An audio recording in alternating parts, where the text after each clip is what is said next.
Hello, Whovians. This is Lopez with the new Who review, and this time it's The Chase. The Doctor and his companions are being chased through time by their old foe, the Daleks. It seems they have been given orders by the Dalek Supreme. Good one. Anyway, the Daleks now have a time machine of their own, and they can track the TARDIS through time and space. The Doctor finds out about the Dalek plan by using the space-time visualizer that he got at the Space Museum. It's a time television that lets you see events in the past. After looking at a fat Abraham Lincoln, the Beatles, and Shakespeare meeting with the Queen, the Doctor and Barbara pick up the Daleks in their scheme to go after the TARDIS, and the chase is on. First stop is the planet Iridius, which was once a sea world, and now it's a not-so-much-to sea world. Next up is the Empire State Building observation deck, where they meet a fella who looks like a fella they haven't met yet. After that, the true story of the famous ship the Mary Celeste is explained. Then they meet Dracula and Frankenstein's monster in a haunted castle. Next one. Don't look back. Finally, the Doctor and his companions land on the planet Mechanus, where they meet the Mechanoids and astronaut Stephen Taylor, who looks like a fella they met earlier. This is a 6-episode story arc that is not available on DVD yet. It's a mishmash, a hodgepodge, a patchwork quilt, if you will, of ideas that are there for you to see.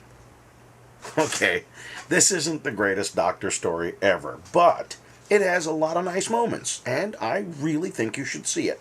The Iridians kind of look like sea monkeys, and they have an indigenous enemy on the planet Iridius, which are called mire beasts. Think of a man-sized octopus that walks. A walktopus. Huh? A walktopus. No love? I laughed at your Dalek Supreme joke. Walktopus. One actor was cast in 2 different roles in this story arc, which means that Peter Purvis plainly and properly portrayed a popular pair of people in this particular pictorial play. I know, I need a life.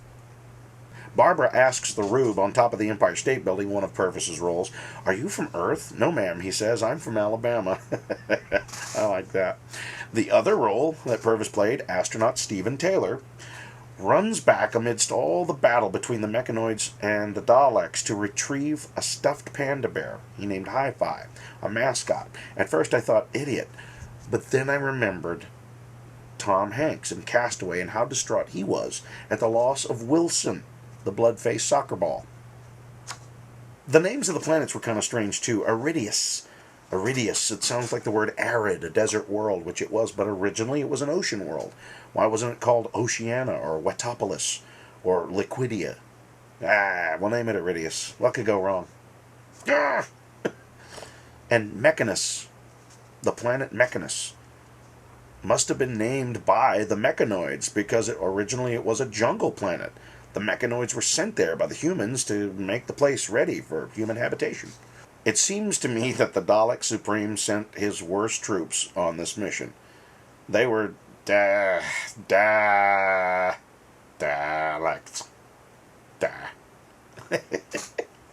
Now, Peter Hawkins and David Graham did the voices of the Daleks again, but one of them tried something new with one of the characters to make it different than the others. And to me, it sounded like the Monty Python Gumbies. "I want to see more stories about Daleks." One fell off a cliff with a trap that he had made. One fell off the boat, the Mary Celeste. And one of them got body slammed by Frankenstein.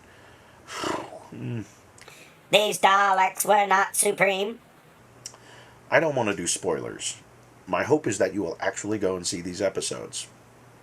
But this is where we say goodbye to Ian and Barbara.